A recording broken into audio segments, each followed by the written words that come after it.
మనం వాడిని ఎత్తుక్కుంటూ రాలేదు, మనల్ని వాడే ఇక్కడికి రప్పించాడు.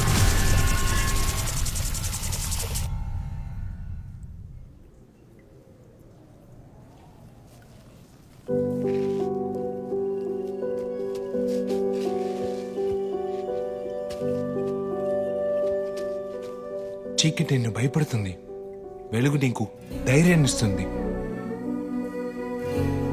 Fight or fly. మనం భయపడే విషయాన్ని ఎదిరించి ఒకటి పోరాడాలి లేదా దానికి దూరంగా వెళ్ళిపోవాలి. అక్కడే ఉంటే భయం పోదు. So fight